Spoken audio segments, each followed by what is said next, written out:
जय गुरुदेव। सतगुरु की महिमा अनंत, अनंत किया उपकार। लोचन अनंत उगाड़िया, अनंत दिखावण हार। लोचन अनंत उघाड़िया, अनंत दिखावण हार।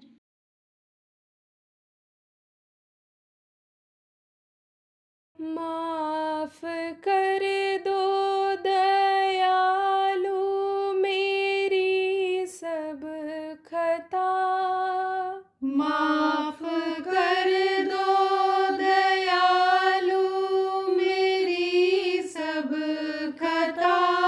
मैं कितने दिनों की खतावार हूँ, मैं कितने दिनों की खतावार हूँ। अपने भक्तों के तुम हो संकट हरण, अपने भक्तों के तुम हो संकट हरण।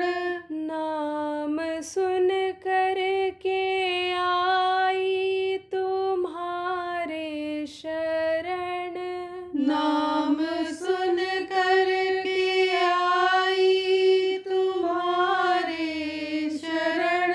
हम बंधे हैं तुम्हारी वचन डोर में, हम बंधे हैं तुम्हारी वचन डोर में। किए पापों के अपने सजावार हूँ, किए पापों के अपने सजावार हूँ। गीत तेरे निरंतर मैं गाती चलूं, गीत तेरे निरंतर मैं गाती चलूं। खुद जगूं और जगत को जगाती चलूं, खुद जगूं और जगत को जगाती चलूं। दे दो शक्ति मुझे तेरी भक्ति करूं, दे दो शक्ति मुझे तेरी भक्ति करूं। कर्म के बोझ से हुई लाचार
मैं कितने दिनों की खतावार हूँ। जय गुरुदेव, जय गुरुदेव।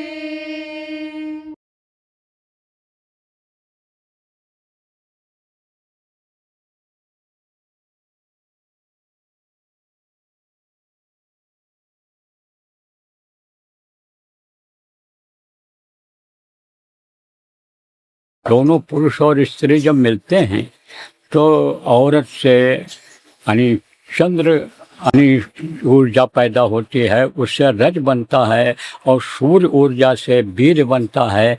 तो ये दोनों मिलते हैं तो अंदर में जो है, जिसको गर्भाशय कहते हो, यानी समझो उसको बर्तन कह लो, यानी वो वहाँ पर उस बर्तन में दोनों इकट्ठा हो जाते हैं। और जब इकट्ठा होते हैं तो वो जो आप समझो कि जन्म शक्ति है वो इकट्ठा करके मिलाती है और अष्ट शक्ति उसके हिस्से करती है। जन्म अष्ट परिणामी जो होती है वो वही झिल्ली चढ़ा देती है ऊपर से। जो शक्ति होती है समय समय पर होता है, थोड़ा थोड़ा गैप दे करके, और झिल्ली चढ़ जाती है। जब बिल्कुल खूब मिल जाता है, जैसे दही जब खूब मथ देते हो आप, तब उम्मीद हो जाती है कि अब घी निकल आएगा, तुरंत घी नहीं निकलता है। इसी तरह से जब वो दोनों मिल जाते हैं तब ये दूसरी शक्ति काम करती है, यानी उसको उसके अंगों को अलग करती है, हिस्से में बांटती है। जैसे बर्फी जब जम जाती है तो काट काट करके टुकड़े अलग करते हो, ऐसे ही वो शक्ति काम करती है। और फिर उसके बाद जैसे बर्फी थाली में जमा करके और ढक करके आप रख देते हो कि ये बिल्कुल एकदम से जम जाए, कि वैसे काटो तो उठा के रख दे, फैले नहीं। इसी तरह से यानी पर्दा पड़ जाता है, ऊपर झिल्ली पड़ जाती है। और फिर वृद्ध शक्ति जो होती है उस युद्ध को यानी बढ़ा देती है, वो बढ़ जाता है, वृद्ध शक्ति उसको बढ़ा देती है। जन्म अष्ट परिणामी वृद्ध और क्षीण शक्ति सारे अंग बढ़िया से सुचारू रूप से बना देती है। कि जैसे मान लो यहाँ तक का बना हुआ है, अंग अलग कर दिया गया है कि यहाँ से हाथ रहेगा, यहाँ से उंगलियाँ रहेंगी, लेकिन ये नाखून का भी यानी हिस्सा बनना जरूरी है, ऊपर का यह हिस्सा बनना जरूरी है, ये जो रेखाएं हैं धारी हैं यह भी बनना जरूरी है। क्योंकि बहुत कुछ संकेत इससे मिलता है। दिन में सूर्य, रात में तारे ठीक समय बतलाते हैं। उठो उठो यानी हो गया सवेरा, मुर्गे बांग लगाते हैं। तो सबका उपयोग अलग अलग है, सबसे मनुष्य को फायदा होता है, जानवरों से फायदा होता है, सूर्य चंद्रमा से फायदा होता है। तो उसने जो काम किया है मनुष्य को सही रखने के लिए, स्वस्थ रहने के लिए सब बनाया।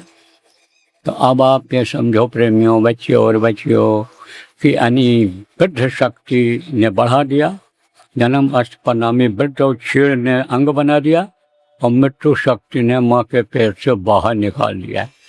ये इतनी क्रिया पूरी हो गई जब, तो अब जब जीवात्माओं को डालने को हुआ तो जीवात्माएं तो इनके पास थी नहीं। जैसे कोई घर बनाने का मसाला दे दो तो घर तो बना देगा, लेकिन उसमें रहेगा कौन, उसी को नहीं पता है कौन रहेगा इसमें। तो अब उसमें रहने वाला चाहिए। अब उसमें जो रहेगा, आप ये समझो उसके अंदर जान रहेगी, वही रहेगा। सबके अंदर चाहे चूहे को बिल्ली रहें, उसमें चाहे चींटी ही रहें, जान वाले ही रहेंगे। तो जान भरने की ताकत इनमें थी नहीं। तब इन लोगों ने तपस्या किया। किसके लिए तपस्या किया? जीवात्माओं को पाने के लिए। किससे हानि मांगा? इन्होंने अपने पिता से मांगा, जिनको ईश्वर कहा गया, काल निरंजन कहा गया, उनसे मांगा। तो उन्होंने यह अधिकार इनको नहीं दिया। कहते हैं वस्ताद एक न एक दांव अपने हाथ में रखता है। जैसे बुढ़ा होता है सब कुछ सौंप देता है, लेकिन जो कुछ अपनी पेंशन पाना होता है या जो कुछ भी है उसकी आमदनी खुद की होती है, वो एक चाबी रखता है तिजोरी की। तो चाबी उन्होंने अपने हाथ में ले लिया। किसकी चाबी? जीवात्माओं की चाबी, क्योंकि जीवात्माएं उन्हीं को मिली थी। तो भेज तो दिया, लेकिन अपने कंट्रोल में भेजा है। इसीलिए वो जब जिस जीव में चाहता है उस जीवात्मा को उस जीव में डालता है। उसी के जो अनुमाइंदे हैं, उससे जो जुड़े हुए हैं, जिनको हुक्म होता है, आप ये समझो कि वही यानी समझो उसमें वो काम कर पाते हैं। कराया सब इन लोगों से, लेकिन कंट्रोल में अपने रखा कि पूरा पावर न इनको मिल जाए, मनमानी करें। इसलिए उन्होंने जीवात्माओं में इनमें जान भर दिया। अब वो भरने से पहले उन्होंने मांगा था, किससे मांगा था? उनके पास भी ताकत नहीं थी। सृष्टि के रचना का मसाला तो मिल गया था उनको, लेकिन सृष्टि चलाने का मसाला नहीं मिला था। तब बहुत दिन तक उन्होंने तपस्या किया। किसने? काल भगवान। अब बहुत समय बीत गया, युग बीत गया, युगांतर बीत गए। तब फिर जब उन्होंने देखा कि तपस्या ही कर रहा है, याचना ही कर रहा है, जैसे माँ से बच्चा बार बार कहता है रोटी दे दो, रोटी दे दो, दूध दे दो, दूध दे दो। बेटा बाप से कहता है साइकिल खरीद दो, घड़ी खरीद दो, घड़ी खरीद दो, रोज कहता है, तो वो भी कहता चलो खरीद दो इसको, अब तभी ये चुप होगा। तब उन्होंने कहा बोल क्या कह रहा है, फिर बोलो क्या कह रहे हो? तब बोले कि हमको अगर उन जीवात्माओं को आप नहीं दोगे कि जिससे हमारी यह सृष्टि चलेगी, तो ये चलेगी कैसे, ये व्यवस्था आगे बढ़ेगी कैसे? तो आप आत्माओं को दीजिए। तो वो जो ऊपर आत्माएं रहती हैं वो नीचे का सब देखती रहती हैं। जैसे आप ये देखो कि कहीं मैच हो रहा हो, हाँ कि मैच हो रहा हो, तो सामने ऐसे जो बैठे रहते हैं ऊचक ऊचक करके देखते हैं, लेकिन उसी के बगल अगर किसी का घर है और छत पर बैठा है तो पूरा सबको देखता रहता है। ऐसे ही वो आत्माएं नीचे का सब ये खेल देख रही थीं। तब उन्होंने कहा अब हमको ये फंसा देंगे, कहा हमको आप मत भेजो, हमारे ऊपर दया करो, यहाँ से अब हमको मत भेजो, गंदगी में कचड़े में मत फंसाओ, आप हमारे ऊपर दया करो। तब सत्पुरुष ने क्या कहा, देखो मेरी मौज हो रही है और मैंने इनको वादा किया है अपने जैसा राज्य देने का, और वैसा ही मुझको एक बार बना लेने दो, राज्य दे देने दो। तुम चले जाओ, तुमको हम निकालने के लिए उपाय निकाल लेंगे, हम भेजेंगे संतों को, अपनी ताकत पूरी दे करके भेजेंगे, मनुष्य शरीर में ही जाएंगे, तुमको समझाएंगे, बताएंगे और याद करा करके मेरे पास ले आएंगे। तब उनको सांत्वना हो गई और वो आत्माएं इनको मिल गई। लेकिन मिल तो गई, लेकिन बहुत खिलाड़ी था ये, अरे बड़ा दांव पेंच वाला काल।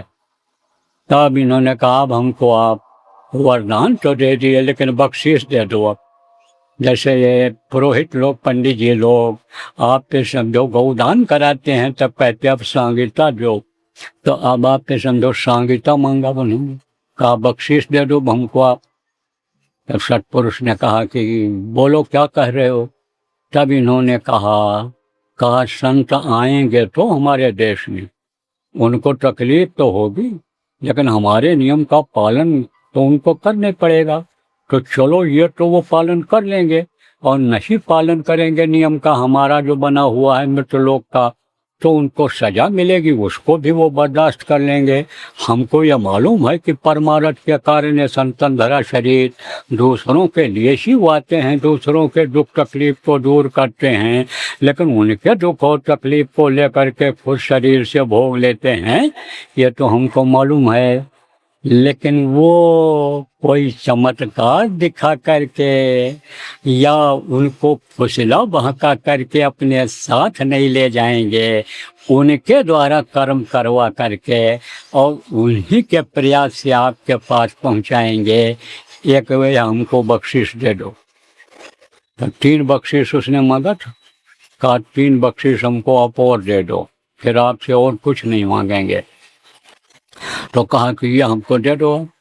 एक तो ये मांगा, दूसरा ये मांगा कि पुरानी बातें लोगों को याद न रहे, पुराने जन्म का किसी को याद न रहे।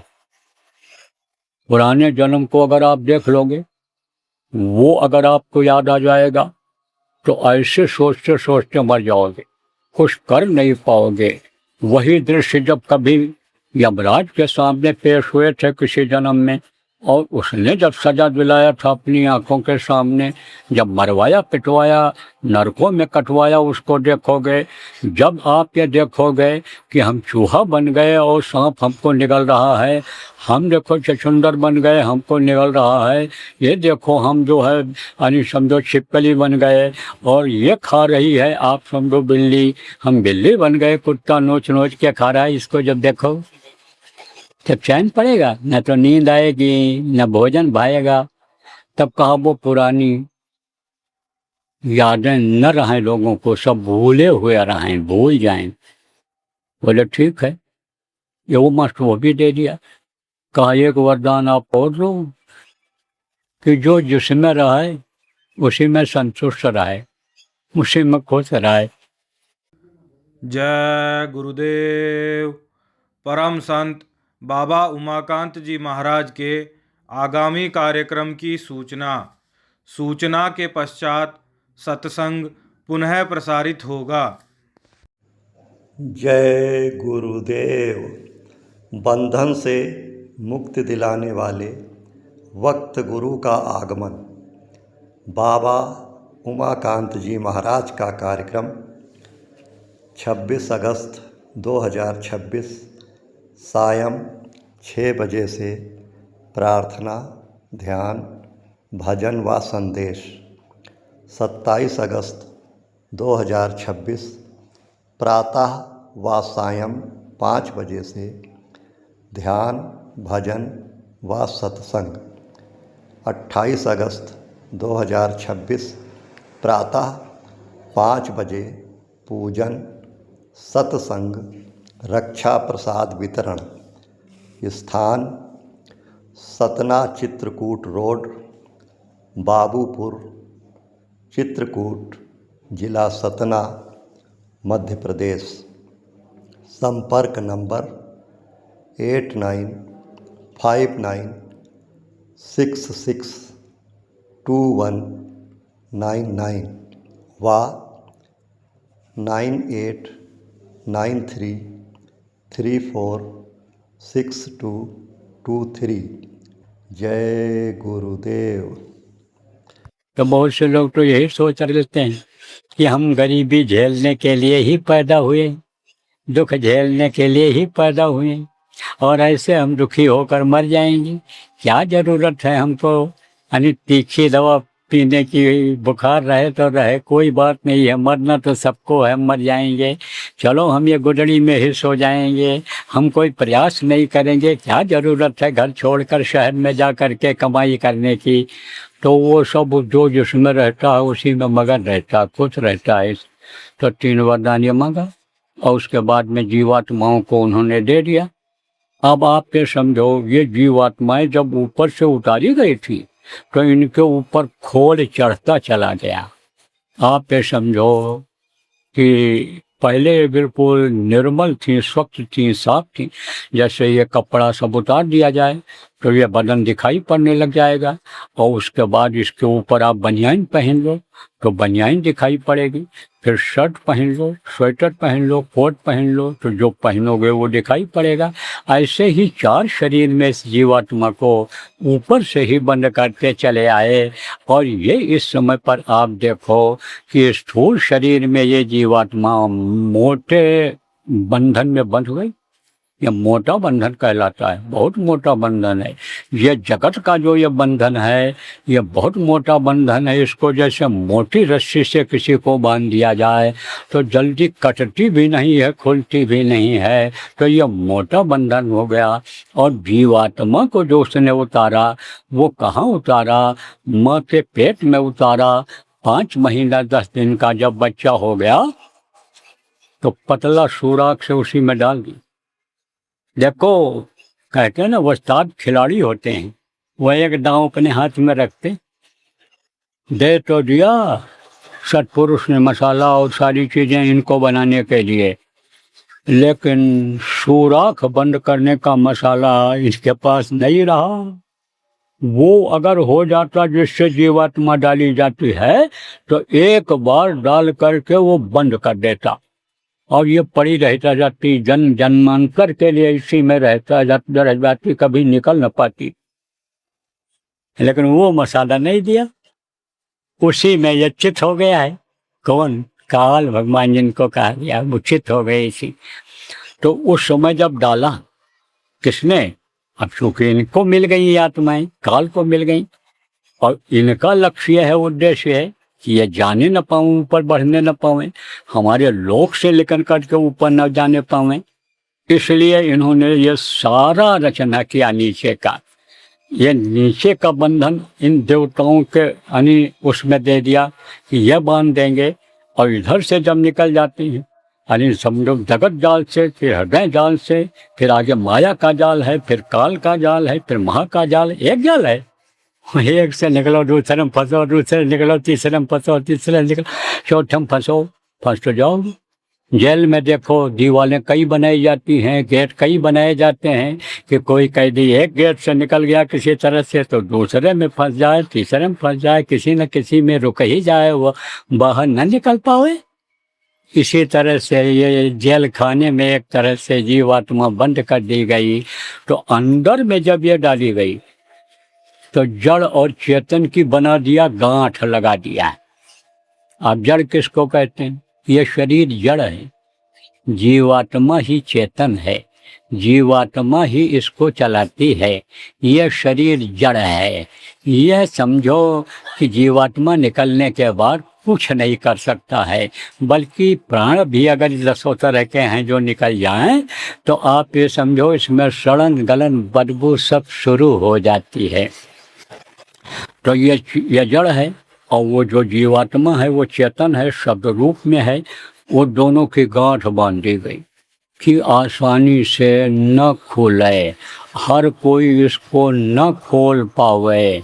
आप ये समझो कि इस तरह से उसने बांध दिया। और ये आप ये समझो कि तीनों जो गुण थे इसमें डाल दिए, रजोगुण, तमोगुण, सतोगुण। आप ये समझो ये तीनों त्रिताप हैं। ये क्या है? ये कर्मी है, एक तरह से ताप है, ये सताते रहते हैं, ये तीनों ताप सताते रहते हैं। तो अब आप समझो प्रेमियों, बच्चों और बच्चियों, और ये 5 तत्वों से जो शरीर बना है, ये इसको ज़रूरत पड़ती रहती है। धरती की भी ज़रूरत पड़ती रहती है शरीर को स्वस्थ रखने के लिए। आसमान के नीचे भी रहना ज़रूरी होता है। और आप समझो कि शरीर को तपाना यानी समझो आग से सेकना या धूप में चलना, गर्मी देना, यह भी ज़रूरी होता है। और हवा तो बहुत ज़रूरी, मगर हवा के तो आदमी जिंदा रह ही नहीं सकता है। तो इसकी भी ज़रूरत उसने पूरा किया, इसकी भी ज़रूरत पूरा कर दिया। यह भी आदमी को मिलता रहता है। और आप ये समझो कि यानी इस तरह से यानी तैयार किया ये सब मसाला और चलने लग गया। तो उस समय यानी समझो कि कोई दिक्कत नहीं थी जीवात्माओं को निकाल करके ऊपर ले जाने में। यह कला सबको मालूम थी, क्योंकि उस समय योगी और विज्ञानी लोग होते थे, योग साधना करते थे। तो वो युग कौन सा था? वो युग था आपका सतयुग। सबसे पहले सतयुग आया, उसके बाद त्रेता आया, उसके बाद द्वापर आया, और उसके बाद कलयुग आता है, और फिर बदलता है, फिर सतयुग आता है, फिर त्रेता आता है, फिर द्वापर आता है। यह बदलता रहता है, इसीलिए इसको परिवर्तनशील संसार कहा गया। यहाँ देखो दिन और रात ये दोनों आते जाते रहते हैं। गर्मी ठंडी का मौसम, बरसात का मौसम, ये आता जाता रहता है। या अमावस्या पूर्णिमा आती रहती है, ये त्यौहार ये आते रहते हैं। यह परिवर्तनशील संसार है। तो यहाँ पर उन्होंने इस तरह से बना दिया। अब यह सृष्टि आप समझो कि चलने लग गई सतयुग में। तो सतयुग में समय जब पूरा होने लग गया लोगों का, 1 लाख वर्ष की उम्र होती थी सतयुग में लोगों, वो उम्र जब पूरी हो जाती थी तब लोग चले जाते थे शरीर को छोड़ करके। कहाँ पहुंच जाते थे? आप पे समझो अपने घर पहुंच जाते थे, कोई दिक्कत नहीं होती थी। उस समय पर कोई दिक्कत नहीं थी। आप पे समझो प्रेमियों, जब जब सब जीवात्माएं जाने लग गईं तो उनको रोकने का इनके पास कोई मसाला नहीं था, इनके पास कोई उपाय नहीं था। किसके पास? काल भगवान के पास। तब उन्होंने सोचा भाई क्या किया जाए। देवी देवता भी ये निराश हो गए कि हमारा भी बस नहीं चल रहा है।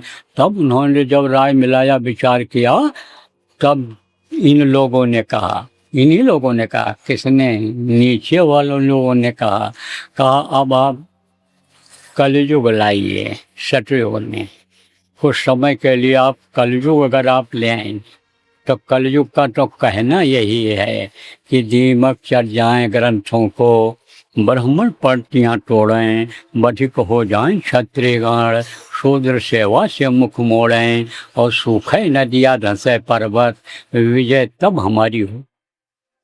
तो यह जब कलयुग गया तो मलिनता ला दिया, लोगों के कर्म खराब होने लग गए, ये अपना असर जताने लग गया, अपना असर जताने लग गया ये। तो जब ये कलयुग आया तो मलिनता आ गई और वही मलिनता चली आ गई। और इस समय पर आप ये समझो कि कलयुग में इस समय पर यानी बहुत मलिनता आ गई, बड़ी गंदगी आ गई, बहुत लोगों के खान पान खराब हो गए, चरित्र खराब हो गए। जो प्रकृति का नियम है उसको कोई समझता ही नहीं है, भगवान को कोई याद करता ही नहीं है, बस खाने पीने मौज मस्ती स्वार्थ में ही लग गए। तो सजा तो मिलती है। कर्म बना दिया था उसने। किसने बनाया? काल ने बनाया। कर्मों को बनाने का मसाला नहीं था उनके पास, तो किससे लिया? अपने ऊपरी उसी ब्रह्म के जो ऊपर के हिस्से में अधिष्ठाता थे, ब्रह्म जिनको कहा गया, उनसे लिया। और उन्होंने सीधे सुनाया किसको? ब्रह्मा को। उसी को वेद वाणी कही गई। वो जो उन्होंने सुनाया था वही वेद में लिखा हुआ है। वेद में क्या लिखा हुआ है? सारे नियम, सारे कानून सब वेद में ही मनुष्य के लिए यही सब लिखे हुए हैं। वेद आय ब्रह्मा को पाई, वेद पाए ब्रह्मा हर्षाई, और वेद वाणी को उन्होंने सुना। तो वो सुन तो नहीं पाए। कौन? काल भगवान जिनको कहते हैं। लेकिन मालूम हो गया कि वो दे रहे हैं सीधे। जैसे हमसे कोई कुछ कहे कि हमको आप ये चीज़ दे दो और आप ये समझो मैं दूँ, तो वो पता लगा लेता हाँ दे रहे हैं, बता रहे हैं। ऐसे ही उनको मालूम हो गया कि ये आवाज़ सुना रहे हैं। उनको सुनाई पड़ा किसको? ब्रह्मा को। तो ब्रह्मा को हुक्म दिया। किसने? ईश्वर ने, काल ने हुक्म दिया, कहा अब तुम ऋषि मुनियों को सुना दो ये कि अच्छा है या बुरा है, सारा को सुना दो। तो बराबर ऋषि मुनि जो उस समय थे, जो ग्रह त्याग करके तपस्या करने में लगे हुए थे, उन्होंने सब को सुना दिया। तब से यह लागू हो गया अच्छे और बुरे का यह कर्म। और उसी कर्मों की सजा जब कलयुग में लोगों को मिलने लग गई, नरकों में जब जाने लग गए और वहाँ पर जब चिल्लाए तो वहाँ कोई सुनने वाला होता है? नरकों में नहीं सुनवाई होती है। और चिल्लाने पर 10-10 कोस क्या 100-100 कोस तक आवाज जाती है, कोई बचाने वाला वहाँ नहीं होता है। वहाँ कोई वकील नहीं होता है कि जो मुकदमा को छुड़ा दे। वहाँ कोई भी सेटिंग करने वाला नहीं होता है कि सेट करके आपका काम बना दे। वहाँ तो सजा भोगनी पड़ती है। तब जब चिल्लाए, ऐसी दशा देख जीवों की, सतपुरुष ने की दया महान, संत रूप हुए जग में आए, सतलोक का पता बतान, सत शब्द का सच्चा मार्ग, संत मता का किया बखान। और शब्द सीढ़ी रच डालो, चढ़ पहुँचो अगम ठिकाने। तो शब्द का रास्ता निकाला, संत आए।